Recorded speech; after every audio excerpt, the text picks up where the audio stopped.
Hi guys, I'm going to start a new chapter book today.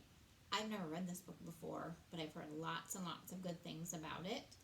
And it's also a movie, so after we finish, then it would be a fun idea if you watch the movie, or maybe some of you have seen it. But it is titled The Tale of Despereaux, and it is about a little mouse, which we like little mouse books. We read The Mouse and the Motorcycle, and that was one of our favorite ones. And I'm going to go ahead and get started on chapter 1. It's titled The Rat. Come a little closer, get comfortable, you know what I mean. Settle in, take off your coat, have a seat. You are about to hear a story. It begins like this. Once upon a time, there was a brave little mouse who loved honor and justice and always told the truth. It was the sunniest of days. Light streamed through white fluffy clouds and danced on the sea below, bouncing off the water in a million tiny sparkles. It was a quiet sort of day, the kind of day when all that could be heard was the lulling rush of waves and the cries of seagulls swooping down and skimming the water's surface. Then an enormous ship came crashing through the waves.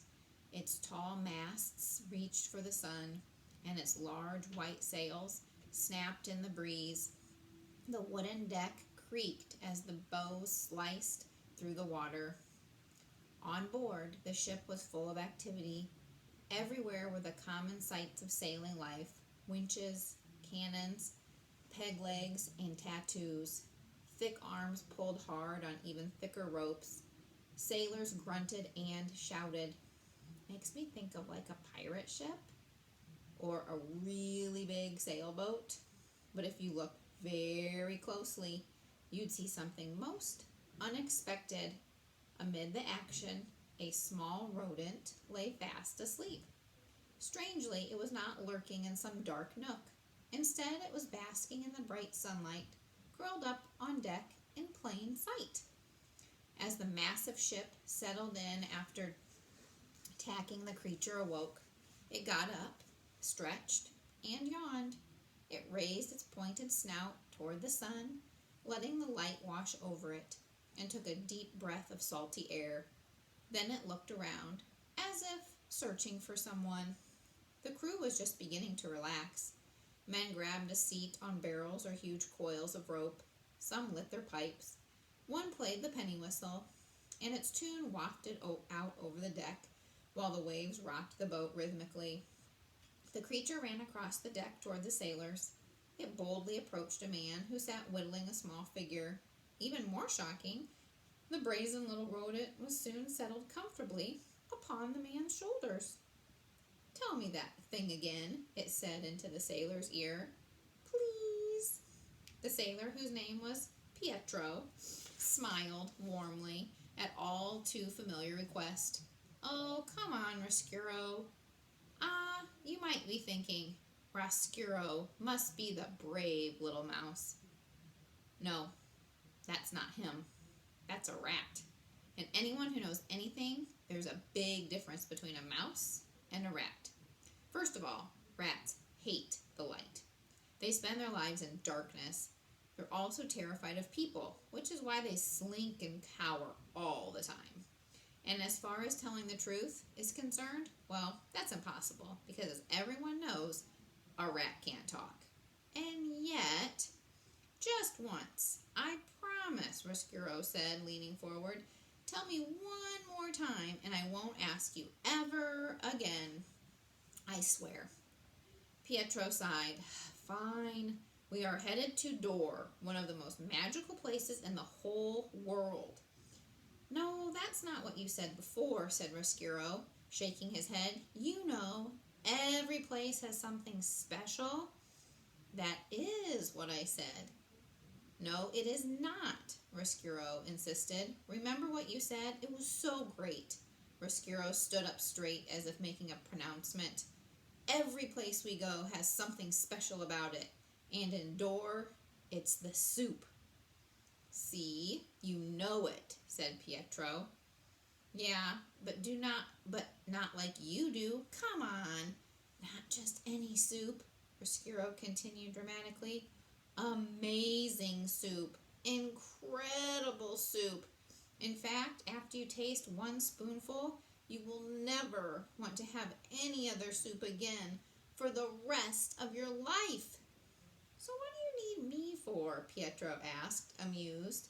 Roscuro sighed in frustration. He was just about to protest Pietro's infuriating stubbornness when a joyful voice called out, "Land ho!" The boat creaked and turned. The sailors jumped to attention and hurried about the deck.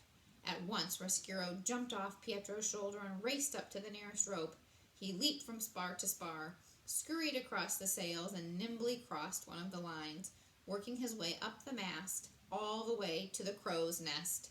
So he's went all the way up to the top of the sails, and there's that little circular deck around at the top of the sail where you can look out. In an instant, Roscuro had reached the top, where one of the ship's flags flew. He put a small paw to his forehead and scanned the horizon. His eyes lit up. Can you picture that? A rat up top, looking out at the sea. "I can see it," Roscuro called down. Pietro, the only one who could hear Roscuro's voice, glanced up at his tiny friend. The seafaring rat had been seen so many places in his life, but the place Roscuro saw at this moment thrilled him like no other. His heart leaped at the sight of it, and whose wouldn't? The kingdom of Dor was like a little jewel glistening against the sea. The castle and everything around it seemed to radiate light. Shimmering towers rose majestically into the sky. Their golden spires glowed warmly like a king's crown. At the base of white cliffs, a small harbor twinkled in the sunlight, and ships bobbed happily at anchor. Dor looked as if it had been sprinkled liberally with a giant shaker of stardust.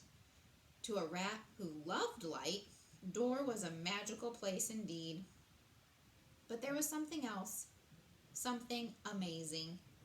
Roscuro sniffed and sniffed again. Something incredible. "Ooh, I can smell it! I can smell it!" Roscuro cried, inhaling more deeply. Something that would change the rat's life forever. And remember how we talk about making connections and things like stories we've heard before, things we've heard in our own life?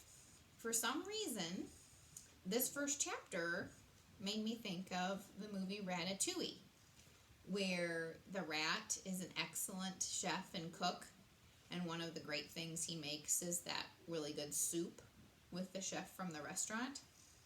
And in this chapter, Roscuro was so interested in delicious soup, and that makes me think of Ratatouille. So I was just making a connection there. Tomorrow, we will read chapter 2, Royal Soup Day. So we'll find out about this special soup. So maybe you have this book at home, The Tale of Despereaux. If you do, you can follow along with me as I read each chapter. Have a great day. I miss you guys. See you soon.